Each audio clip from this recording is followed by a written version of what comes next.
Hello बच्चों। आज हम लोग क्लास 8 का एनुअल एग्जामिनेशन का क्वेश्चन पेपर सॉल्व करेंगे जो सब्जेक्ट साइंस का है।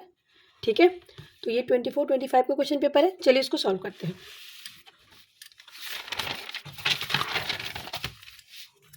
सेक्शन ए है हमारा, the ultrasound equipment work at frequency less than 20,000 hertz, is it true और फॉल्स। तो बच्चों आपको याद रखना है कि अल्ट्रासाउंड का जो इक्विपमेंट होता है वो 20,000 हर्ट्ज से ज़्यादा फ्रीक्वेंसी पे काम करता है, इसलिए ये फॉल्स हो गया। ठीक है, दिस स्टेटमेंट इज फॉल्स क्योंकि इसमें लिखा है कि it works at the frequency less than 20,000 hertz. ठीक है, ये मोर होना चाहिए था। So this statement is false. Burning of fuel is a major cause of dash pollution. तो जब आप फ्यूल को बर्न करते हो तो कौन सा पॉल्यूशन इंक्रीज होता है? Air pollution. ठीक है, so answer is air pollution. Right any one use of bitumen. Bitumen का एक एग्जाम्पल, एक यूज बताना आपको, not example, use of bitumen. तो बेटा ब्यूटिमेन होता क्या है? जब पेट्रोलियम बनता है ना तो उसका एक प्रोडक्ट है ब्यूटिमेन। ठीक है, पेट्रोलियम को जब हम लोग बनाते हैं तो उसका एक प्रोडक्ट है ब्यूटुमेन। और इसका यूज़ कहाँ पे होता है? इसका यूज़ होता है पेंट एंड रोड सरफेसिंग पे। ठीक है, इसका यूज़ होता है पेंट में एंड रोड सरफेसिंग में। रोड बनाने में इसका यूज़ होता है, रोड के सरफेस को बनाने में। ठीक है, now the state of rest is consider to be the state of dash speed. तो कहता है स्टेट ऑफ रेस्ट स्पीड के कौन से स्टेट को कंसिडर करता है? तो जब स्पीड जीरो हो, जब स्पीड जीरो हो जाएगी तो हम कहेंगे कि बॉडी रेस्ट में आ गया है। ठीक है, the electrostatic force is an example of contact force. No, this is an example of non contact force. तो electrostatic force is an example of non contact force. यहाँ पे कॉन्टैक्ट फोर्स लिखा है, so the statement is false. ठीक है, petroleum was formed from organism living in the. Petroleum बनता है उन ऑर्गेनिज्म से जो रहते हैं, कहाँ रहते हैं? सी में, समंदर के अंदर जो ऑर्गेनिजम्स रहते हैं उससे जो प्रोडक्ट बनता है उसको हम कहते हैं पेट्रोलियम। ठीक है, तो यहाँ पे क्या होगा बच्चों? इसका हो जाएगा सी। क्या हो जाएगा इसका? सी।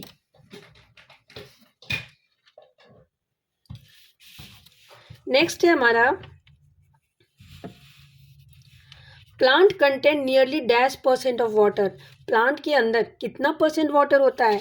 तो बच्चों प्लांट के अंदर 80 to 90% ऑफ वाटर होता है। आप 90% भी लिख दें तब भी सही है, 80% लिखें तब भी सही है। ठीक है, डिफाइन वीडिंग। वीडिंग का डेफिनेशन आपसे पूछ रहा है, तो वीडिंग क्या होता है? The process of removing unwanted plant from the field. Field से अनवांटेड प्लांट को रिमूव करना, इट इज कॉल्ड वीडिंग। ठीक है, आंसर में आपको ये देखिए, it is a process of removing unwanted plant और वीड्स फ्रॉम द फील्ड। जब हम पेड़ पौधे या क्रॉप्स लगाते हैं तो उनके साथ कुछ अनवांटेड प्लांट भी ग्रो कर जाते हैं। उन अनवांटेड प्लांट को रिमूव करना ताकि वो फूड को और शेल्टर को और सनलाइट को क्रॉप प्लांट के साथ शेयर ना करें, that process is called weeding. ठीक है, डिफाइन वीडिंग हो गया। Gravity is a property of earth alone. कह रहा ग्रेविटी एक ऐसा प्रॉपर्टी है जो सिर्फ अर्थ पे लागू होता है, ऐसा नहीं है। Gravity is a property of all object with mass. जितने भी ऑब्जेक्ट हैं जिसके पास कोई मास है उस सब पे ग्रेविटी लगती है। Every object on the earth exert a gravitational force on every other object. Earth में जितने भी ऑब्जेक्ट हैं वो एक दूसरे पे ग्रेविटेशनल फोर्स लगाते हैं, सिर्फ अर्थ लगाए ऐसा नहीं है। ठीक है, so this statement is false. और में एक क्वेश्चन है इसमें कि write an example of force of gravity. तो फोर्स ऑफ ग्रेविटी की बहुत सारे एग्जाम्पल हैं, जैसे फॉलिंग ऑफ फ्रूट, ठीक है, flowing of river, flowing of river है ना, डाउन स्ट्रीम। रिवर हमेशा क्या होता है? नीचे की तरफ बहता है ना, ऊपर से नीचे की तरफ। तो ये सारे एग्जाम्पल है हमारे ग्रेविटी के।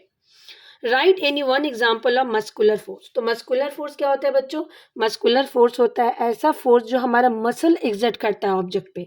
मान लो यहाँ पे कोई भारी चीज़ रखी है और मुझे उस भारी चीज़ को उठाना है, ठीक है, तो हम क्या करेंगे? हम उस पर फोर्स लगाएंगे, है ना। तो हमारा मसल जो फोर्स लगाता है that is called muscular force. तो यहाँ पे क्या रहता है? Right any one example of muscular force. तो कोई भी एग्जाम्पल आप लिख सकते हो, पुलिंग, पुलिंग वाटर, है ना, रनिंग, जंपिंग, एनीथिंग, वॉट, ठीक है। What is muscular force, definition पूछ रहा है मस्कुलर फोर्स का, तो डेफिनेशन है आपके पास में, the force that muscles exert on an object when they contract and relax is called a muscular force. वो फोर्स जो मसल्स लगाता है ऑब्जेक्ट पे, ठीक है, that is called muscular force, ठीक है। Now let us come to the next question, and next question is bubbles of which two gases are formed on the electrodes of immersed in water when current is passed। जब आप current pass करते हो, जब bubbles, कौन से gas का bubbles बनता है, इलेक्ट्रोड्स इमर्स्ड इन वाटर। जब आप वाटर में इलेक्ट्रोड्स को इमर्स करते हो, इलेक्ट्रिसिटी पास करते हो, यानी इलेक्ट्रोलाइसिस करते हो, ठीक है। तो देखो वाटर में दो गैसेस होते हैं, वाटर जो है वो हाइड्रोजन और ऑक्सीजन को मिला के बना है ना, हाइड्रोजन एंड ऑक्सीजन। तो ऑब्वियसली जो गैस का बबल्स बनेगा वो भी हाइड्रोजन और ऑक्सीजन का ही बनेगा, ठीक है। तो यहाँ पे लिखेंगे कि hydrogen and oxygen gases are formed, ठीक है। Wild life is an exhaustible natural resource, true और फॉल्स। कह रहा वाइल्ड लाइफ जो है वो एग्जॉस्टिबल नेचुरल रिसोर्स है। एग्जॉस्टिबल मतलब जो यूज करते करते धीरे धीरे धीरे धीरे खत्म हो जाता है, एग्जॉस्ट हो जाता है। तो yes, true, this is true. पहले पता है कितने सारे जंगल हुआ करते थे, अब धीरे धीरे वो सारे जंगल खत्म हो रहे हैं। जंगल जब खत्म होंगे तो उसके वहाँ रहने वाले सारे एनिमल्स भी धीरे धीरे एक्सटिंक्ट हो रहे हैं। तो ऑब्वियसली जब हम जंगलों को सुरक्षित नहीं रखेंगे, we will not protect our forest, then they will get extinct, धीरे धीरे वो खत्म हो जाएंगे, वो एग्जॉस्टिबल हो जाएंगे। तो wildlife is an exhaustible natural resource is a true statement, okay. Now let us come to the section B part. B part है हमारा, write the name of carrier of malaria parasite.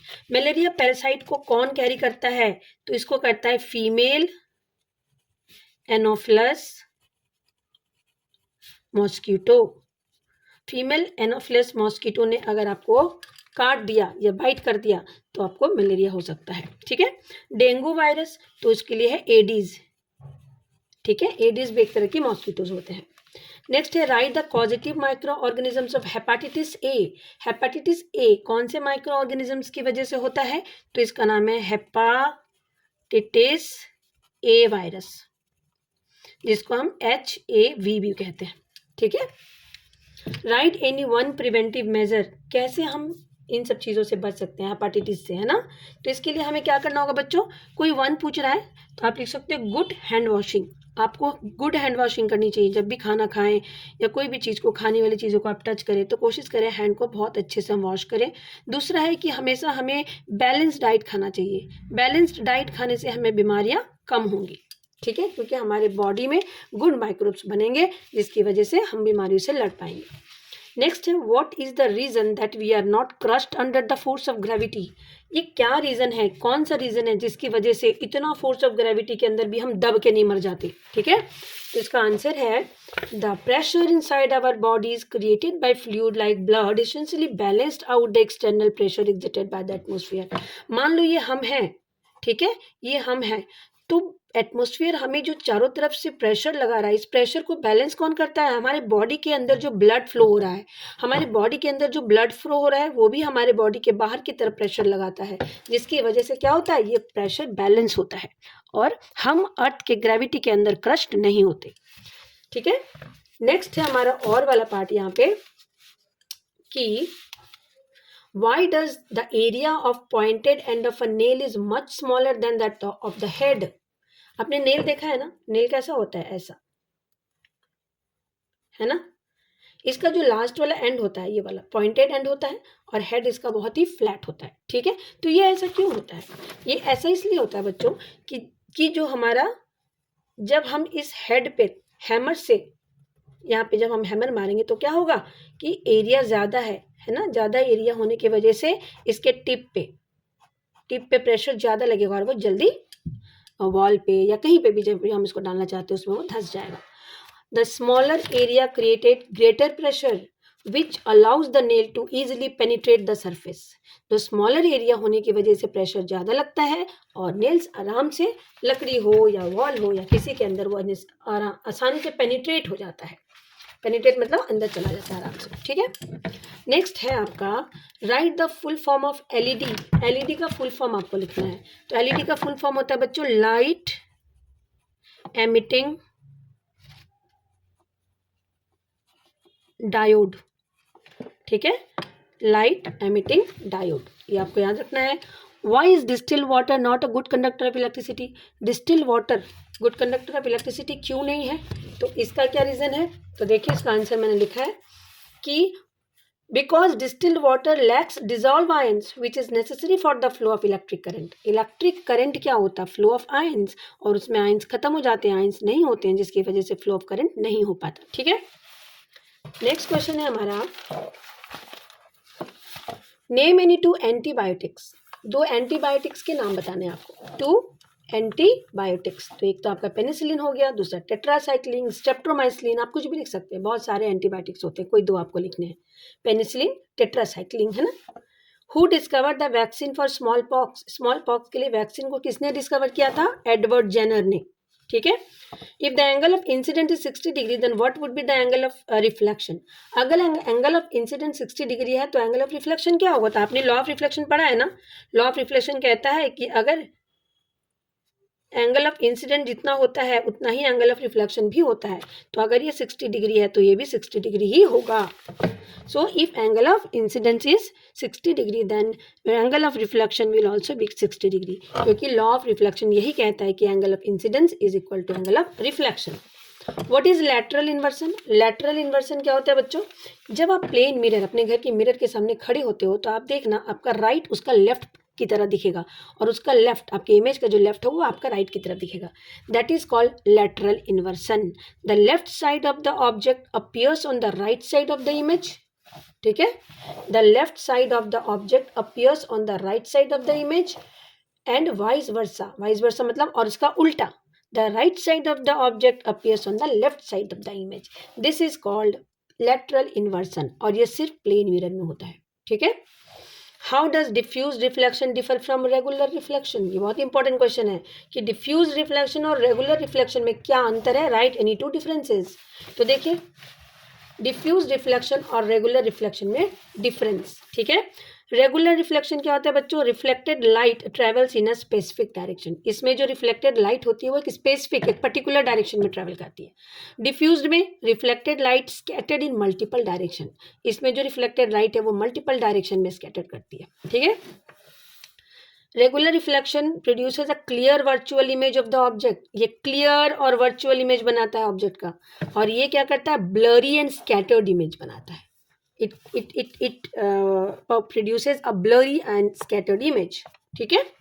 Next part है आपका, यहाँ पे question है an object oscillates 20 times in 2 second, what would B it's frequency. तो आपको oscillation given है और टाइम गिवन है, ऑसिलेशन गिवन और टाइम गिवन है, आपको फ्रीक्वेंसी निकालना है। तो फ्रीक्वेंसी का फॉर्मूला होता है number of oscillations by time. Oscillations हमारा 20 है तो 20 ऊपर लिख दीजिए, टाइम नीचे लिख दीजिए 2 सेकेंड, और काट दीजिए 10 हर्ट्स। तो आपका फ्रीक्वेंसी को हर्ट्स में लिखना पड़ेगा, ठीक है। फ्रीक्वेंसी जब भी आप लिखोगे hertz, because the SI unit of frequency is hertz.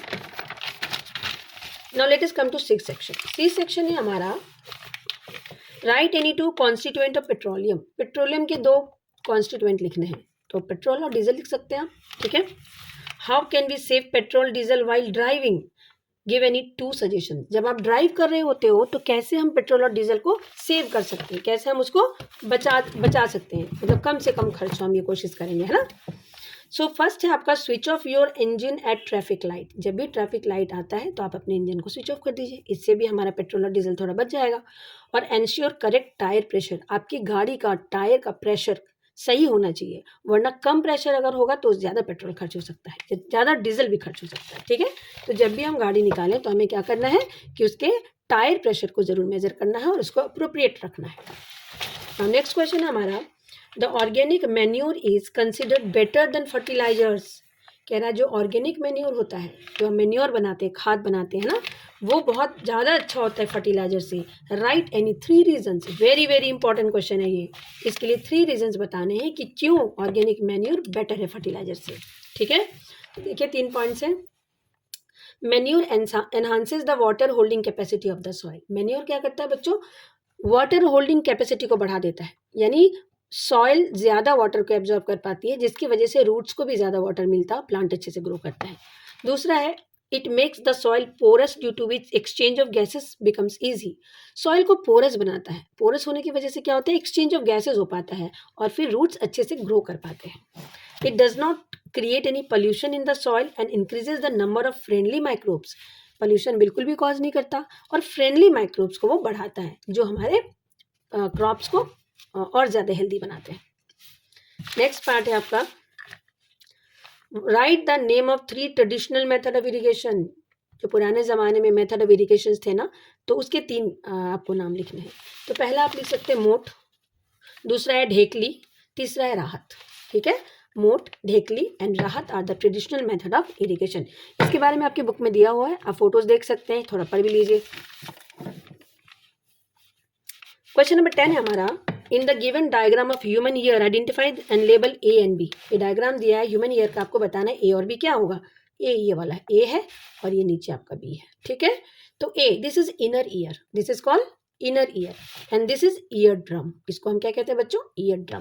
तो ए में आपको इनर ईयर लिखना है और बी में आपको ईयर ड्रम लिखना है। ठीक है, ठीक है। नेक्स्ट है आपका question number 11, define electroplating. Electroplating क्या होती है, तो इलेक्ट्रोप्लेटिंग एक ऐसा प्रोसेस है ना, of depositing a layer of any desired metal on another materials by means of electricity.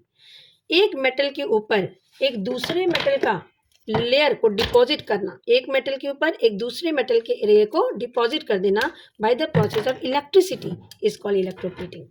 Electricity pass करके एक ही मेटल के ऊपर हम दूसरे एक मटेरियल के ऊपर दूसरे मेटल का लेयर बना देते हैं, दैट इज कॉल्ड इलेक्ट्रोप्लेटिंग। ठीक है, give any 2 example of object that are electroplated. आजकल कोई 2 ऐसे एग्जाम्पल देना आपको जहाँ पे इलेक्ट्रोप्लेटिंग का यूज होता है। तो सबसे पहले तो iron is coated with zinc to prevent rusting. Iron के ऊपर जिंक की कोटिंग लगा दी जाती है ताकि रस्टिंग ना हो, दिस इज कॉल्ड गैल्वेनाइजेशन। ठीक है, दूसरा है आर्टिफिशियल ज्वेलरीज जब हम लोग खरीदते हैं ना, तो देखना उस पर सिल्वर और गोल्ड का एक पतला सा लेयर लगा दिया जाता है। ठीक है, तो that is also due to electroplating. तो these are the uses of electroplating. ठीक है, नेक्स्ट क्वेश्चन है, what effect does current produce when it flows through a conducting solution.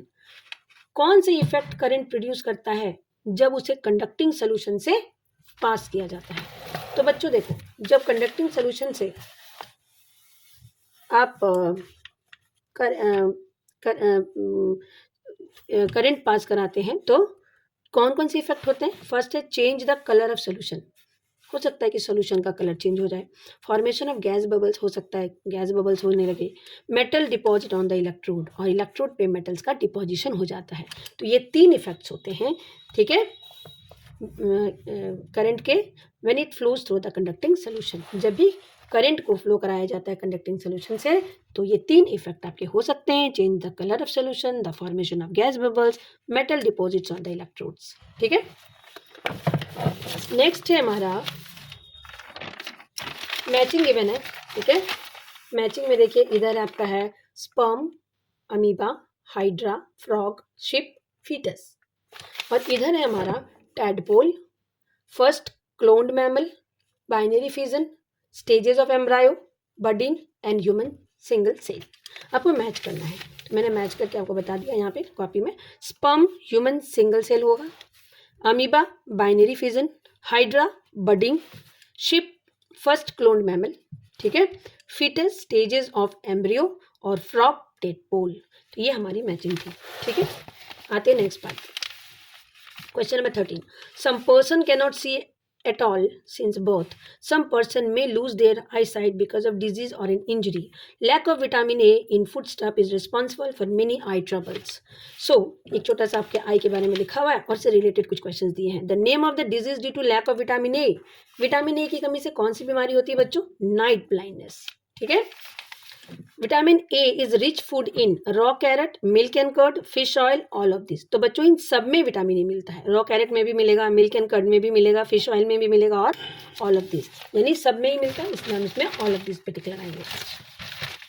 Next है हमारा the most popular resource for visually challenge person is, सबसे important resource क्या है visually challenge person का, ऐसे लोग जो देख नहीं सकते उनके लिए अभी आज के टाइम में जो सबसे इंपॉर्टेंट रिसोर्स है वो ब्रेल सिस्टम। ब्रेल सिस्टम से वो कुछ भी पढ़ सकते हैं, जॉब्स ले सकते हैं, अपने लाइफ को बेटर बना सकते हैं। तो सबसे इंपॉर्टेंट रिसोर्स अभी है ब्रेल सिस्टम। ये सारे भी इंपॉर्टेंट है but the most important is braille system. और rod cell is the eye are sensitive to, हमारे आईज के अंदर एक तरह के सेल होते हैं जिसको हम रॉड सेल कहते हैं, और वो क्या करते हैं हमारे आईज के अंदर कलर्स एंड ब्राइट लाइट को कंट्रोल करते हैं। They are responsible for colours and bright light. ठीक है। In a bulb, there is a thin wire called the filament which glows when an electric current passes through it. When the bulb gets fused, its filament is broken. आपको पता है bulb में एक filament होता है, वो glow करता है, ठीक है, और वो किसका बना होता है, टंगस्टन का, एलॉय है वो एक तरह का, ठीक है, जिसकी मेल्टिंग पॉइंट बहुत ज़्यादा होती है। तो कह रहा है ये जो सिंबल है, this is a symbol of dash in the electric current circuit. तो ये किस चीज़ का सिंबल है बच्चों, ये इलेक्ट्रिक सेल का, ठीक है, this is a symbol of electric cell.